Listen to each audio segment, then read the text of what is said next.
They said she was being dramatic. But when the ER doctor held up the x-ray, even my brother the surgeon turned pale. I still remember the sound of the rain hitting the windshield that morning.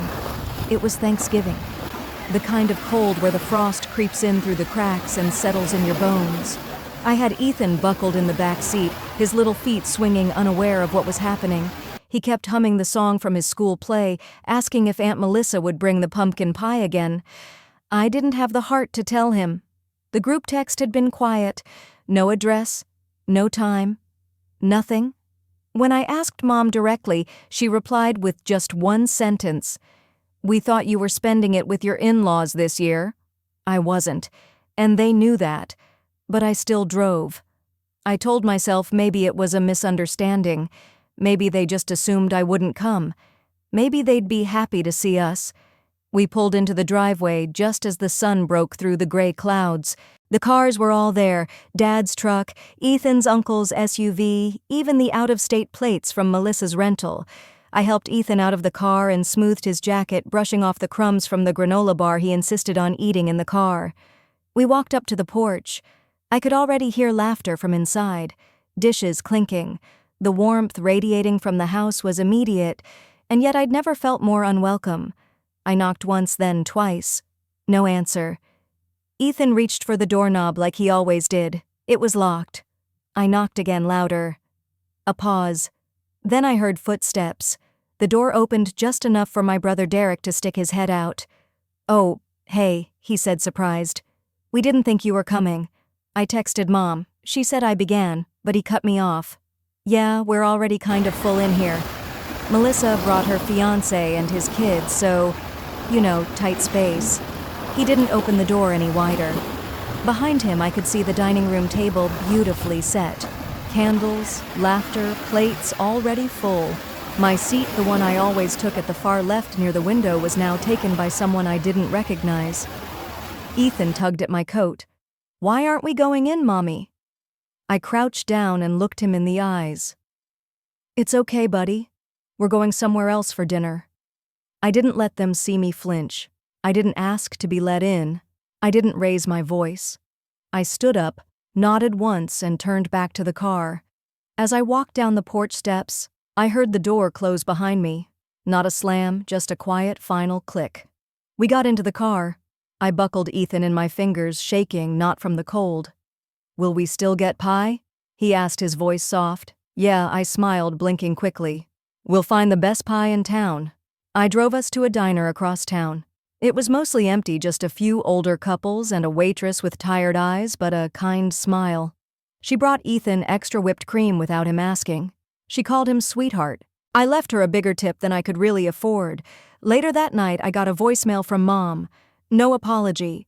Just, "You should have told us earlier you were planning to come. It was too late to rearrange." I didn't reply. The next morning, Ethan woke up with a limp. He said his leg hurt. I thought maybe he'd slept funny, but by noon he was crying when he tried to walk. I called Mom. I asked if someone could drive us to the ER. My car had started making strange noises that morning, and I didn't want to risk it breaking down with him in pain. "Can't Derek do it?" she said. "We're a bit tied up right now." I tried Derek. Voicemail, Melissa. No answer. I ended up calling a cab. At the ER, I filled out the forms with one hand while holding Ethan with the other. His face was pale. The nurse took one look at him and rushed us through. When they brought up the x-ray on the screen, the doctor's expression changed. He froze. This isn't from just sleeping wrong," he muttered, staring at the image. "This leg's been fractured for hours. Good thing you came now. A 2-hour delay could have caused permanent damage." I stared at the image, at my son's small broken bones. I thought about the locked door, about the silence, about the people who claimed to be family but couldn't make space for a sick child on Thanksgiving. I didn't cry. I didn't yell. I just reached for Ethan's hand and said, "We're going to be okay." And for the first time in a long time, I meant it. I arrived at Thanksgiving dinner with Ethan's little hand wrapped in mine. His limp was subtle, but my eyes tracked every uneven step. I had called ahead. I had asked, no pleaded with Mom that morning. Just one chair, I said. That's all we need. She told me there'd be space. When we stepped into the dining room, my heart sank. The table stretched the length of the room, shining with silverware and a centerpiece of red maple leaves and cinnamon sticks. But every seat was taken. Everyone looked up. Not one face lit up. Melissa leaned in toward Dad, whispering. He didn't nod. He didn't even blink. He just turned back to his wine glass. I thought there would be... I started, my voice cracking. There was, Linda said, standing up briefly. But we didn't think you'd actually come. We figured with Ethan's leg and all you'd stay home. Then she sat back down like that was it. Like she had explained the weather. I crouched beside Ethan. Do you want to wait in the car? His grip tightened. I'm okay, Mommy. There was a folding chair near the kitchen. I grabbed it, set it at the far corner of the table. No one moved, no one scooted. It was the kind of silence that wasn't quiet. It was full of stares that pretended not to be. Uncle Mark passed a bowl of mashed potatoes to Emily. She skipped me. Ethan tugged on my sleeve, confused. They forgot I said, smiling thinly, "We'll get some later." Melissa stood to make a toast. To family, she said. The ones who show up for each other. I felt Ethan flinch. There was no heat in my face, just a quiet freeze from my chest down to my fingertips. Scott asked about his promotion. Allison passed around her new baby's photo. Every topic was a reminder of things I wasn't included in. Conversations moved around me like water around a stone. I noticed Ethan shifting in his seat, his lips pressed together tightly. He whispered, "My leg hurts again." I stood. "I'll take him outside for some air." No one said a word. In the hallway, I knelt down and checked his ankle. Slight swelling. Nothing severe, but enough to worry me. I took out my phone and searched for nearby urgent care centers just in case. "You okay, bud?" I asked. He nodded, but the bravery was wearing thin. His eyes were glassy. That was when I heard it through the hallway behind the door, the muffled laughter. "She's always looking for attention," Melissa said. "I mean, it's Thanksgiving, not the ER," Dad added. "Exactly," Linda chimed in. "If she wants drama, she can do it on her own time." Each word tightened something inside me. Not anger, not even hurt anymore. Just a long, slow stillness. Ethan pulled my sleeve. "Mom, can we go?" I took his hand again. "Not yet," I said. "Let's just give them one more chance." When we returned to the table, nothing had moved. No one had asked where we were. My folding chair was still there, untouched. Melissa was showing videos of her dog in a Halloween costume. No one noticed Ethan's limp. No one noticed the way he chewed without speaking the wince behind every swallow. I watched Linda cut into her turkey. Her knife scraped the plate like a warning. Then I stood up and asked, "Can someone drive me and Ethan to urgent care?" 20 eyes blinked. No movement. "We walked here?" I added. Dad glanced at his phone. "There's Uber." Ethan's lip trembled. I picked up my purse. "Okay." I turned to the group one last time.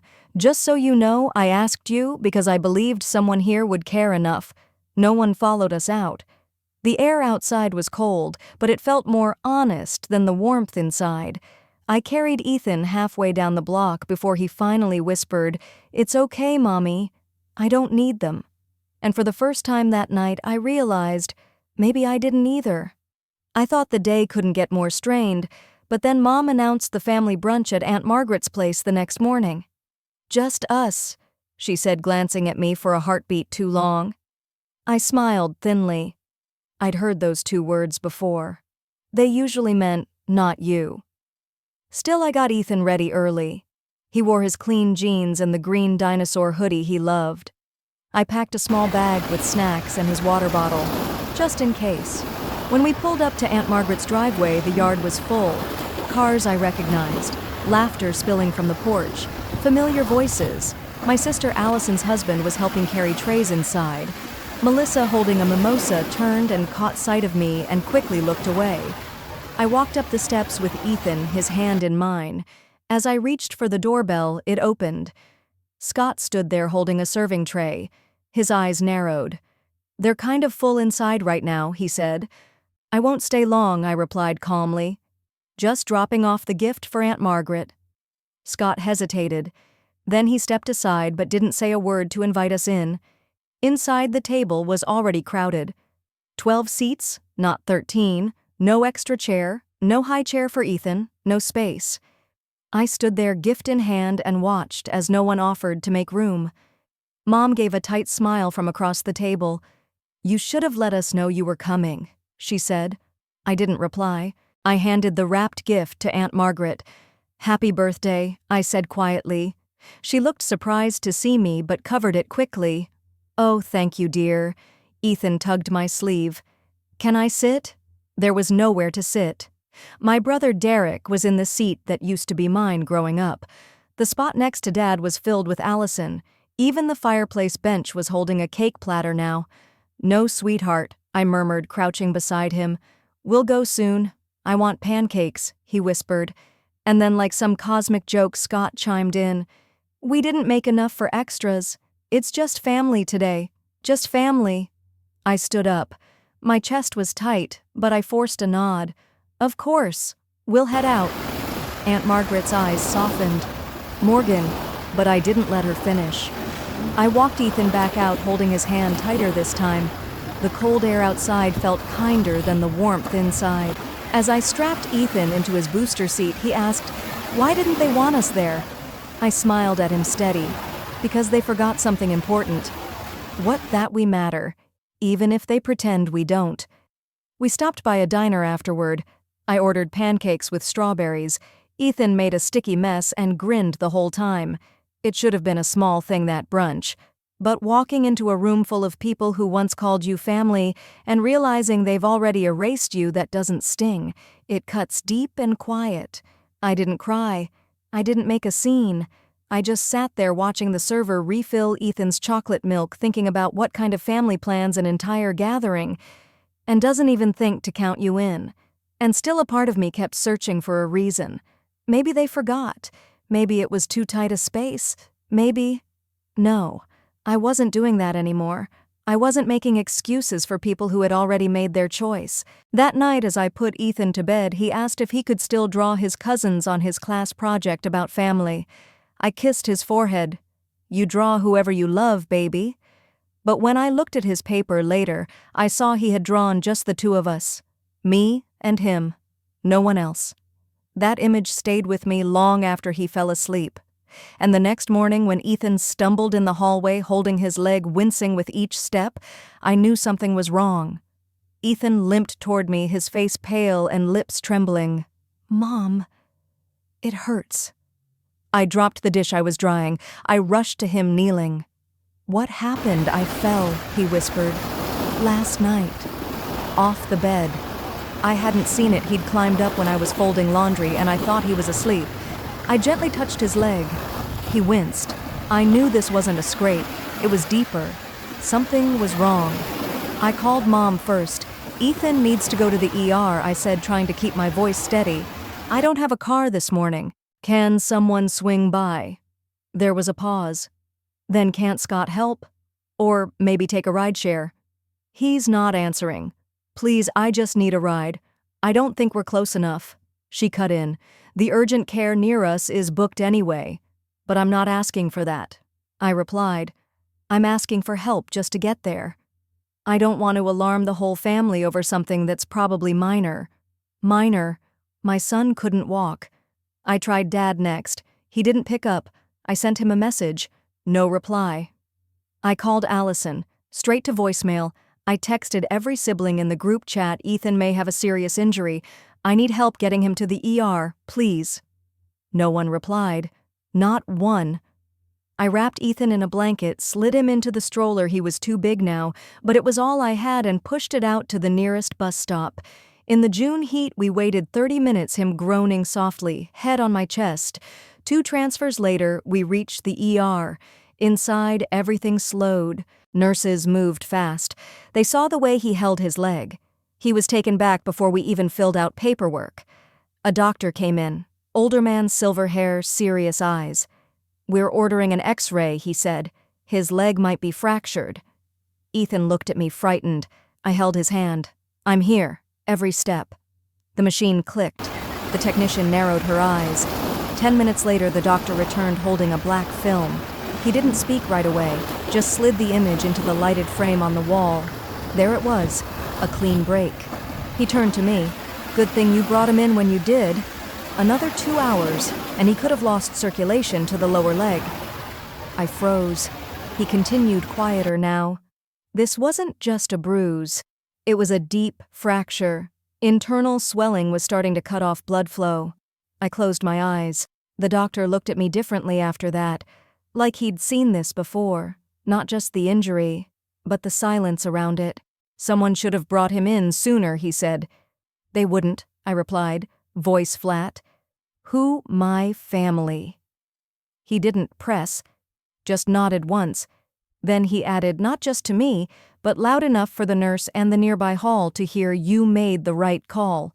You might have saved his leg." The nurse blinked. Another assistant paused what she was doing. That sentence echoed louder than it should have. It was clinical, but also final. For the first time someone had said it aloud. I was right, publicly, and people heard. When we returned to the waiting area, Ethan asleep against my chest, my phone lit up. "Text from Alice and Mom said you were making a scene. Hope everything's okay though." From Melissa. "You should have waited to see if it got better. The ER is overkill." From Dad. "Maybe next time don't dramatize every fall." Kids bounce back. I didn't reply. I opened the group chat, typed one line. The ER doctor said a 2-hour delay could have cost Ethan his leg. He told me, in front of others, I was right to come, and I hit send. The message was read by all. No one replied. But that silence, it was different this time. It wasn't dismissive. It was stunned, because now others had seen, heard, witnessed. It was no longer just my word, and I didn't need theirs anymore. The next day, I received a call from the hospital. It wasn't about Ethan's leg. They'd already fitted him with a fiberglass cast and prescribed medication. It was a call from their patient advocacy office. "Hi, Mrs. Reyes," the voice said gently. "We just wanted to follow up regarding the situation yesterday. Our attending physician filed a report. It mentioned concerns about delayed treatment and potential neglect." My breath caught. "I know, it's not that I neglected him. I tried." She paused. "We know. That's not aimed at you." Then silence. "Then you did everything right? We're noting that in his file?" When I hung up, I just sat still. The shame I'd carried for years, the kind whispered in dinner conversations I wasn't invited to, had started to lift. Because now there was a record. Not in my journal, not in a forgotten group text, in an official document. 2 days later, Aunt Margaret arrived from Minnesota. She was the only extended family member who ever made an effort to stay in touch. Her visits were rare, but meaningful. She brought books, old family recipes, and a calm that soothed Ethan like no cartoon could. When she heard what happened, she didn't yell. She just nodded. "That tracks." I looked at her. "You're not surprised?" "No," she said, "but I am angry." A pause. "Not at you, at them." I didn't know how to respond. Then she pulled something from her bag. An envelope. "This came to me by mistake," she said. "It was meant for your dad, but the attorney sent it to my address because I was listed as secondary contact on file." I read it before I realized the mix-up. I stared. "What is it?" She handed it to me. I opened it slowly. At the top, Reyes and Warren LLP, estate proceedings. Charles Bennett deceased. I blinked. Grandpa Charlie. It was a letter. His final statement before the will reading meant to be shared with the family. It read, "To my family, I've watched the way you treat Morgan. I may not have spoken up loud enough in life, but I'm not leaving silent. She has been the most consistent, responsible, and loyal among you. My trust was never in titles or talk, it was in action. That's why the controlling interest in Bennett Timber Holdings goes to her, 51% effective immediately. The rest of you act accordingly. Charles Bennett." My hands trembled. Margaret placed a hand over mine. "He tried to send this months ago, but your father may have intercepted it." The air around me froze. She looked me in the eye. "Morgan, this was never about worth. It was about control, and you've had it all along. I didn't know what to say. I wasn't ready to confront them, not yet. But I was ready to stop shrinking. 3 days later, Aunt Margaret drove me and Ethan to the next family dinner, the one I hadn't been invited to but somehow found out about anyway. We didn't knock. We walked in. The house fell quiet. Dad stood at the head of the table pouring wine. Melissa whispered something to Allison. Scott looked down at his plate. Then Margaret cleared her throat. "I believe this belongs to all of you," she said, placing Grandpa's letter in the center of the table. No one moved. Scott's fork dropped. Dad's lips parted, but no words came out. Allison turned pale. I took Ethan's hand, walked him to the kitchen. He asked, "Are we staying long?" "No," I said. "We just needed them to know." Back in the dining room, Margaret pointed to the final line of the letter act accordingly. Then she looked at me. "Do you want to say anything?" I shook my head. "No." Silence filled the room. Not awkward, not empty, just total. Then someone behind me stood. It was the hospital doctor. He had entered moments before unannounced. Margaret had invited him to deliver a signed copy of the medical statement for legal clarity. He looked at the family. I saw her act when no one else did. That says more than any paper. And with that, he turned and left. I followed. As I closed the door behind me, I didn't slam it. I didn't look back. I didn't have to. They would remember. Because for the first time, I was the one leaving the room, not being left out of it. I didn't go to the next family dinner, not because I wasn't invited. There was no official invite list anymore, just a vague group message from Allison that read, "Dinner this Sunday, usual place." No names, no personal outreach, just silence where accountability should have been. But this time I wasn't hurt. I was busy anyway. Ethan had a checkup that morning. The doctor said his leg was healing better than expected. "He's stronger than most kids," he said, patting Ethan's shoulder. "That comes from the way he's raised." I smiled. That afternoon we walked through a local art fair. Ethan picked out a small ceramic dinosaur. I bought myself a coffee from a food truck. We sat on a park bench. It was warm, quiet, and no one was measuring my worth by who I sat next to. That evening, Aunt Margaret called. "Do you want to know what happened at dinner?" she asked. I hesitated. Then no. She paused. "They talked about you." "Of course they did, but not like before." Silence. Then she added, "No one argued with the doctor's statement. No one disputed Grandpa's letter. They didn't even ask questions. It was like they all finally saw what they'd been pretending not to." I exhaled. Let them. Later that week, I walked into Bennett Timber Holdings for the first time as a majority stakeholder.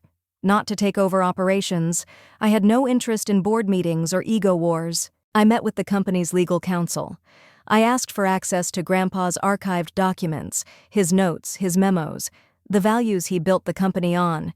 He had written in one, "Timber can rot from the inside when no one checks the roots." He wasn't just talking about wood. I set up a new department, ethics and family governance. Quiet, efficient outside the daily operations, but with power to audit decisions, recommend new leadership if necessary, and preserve what Grandpa built.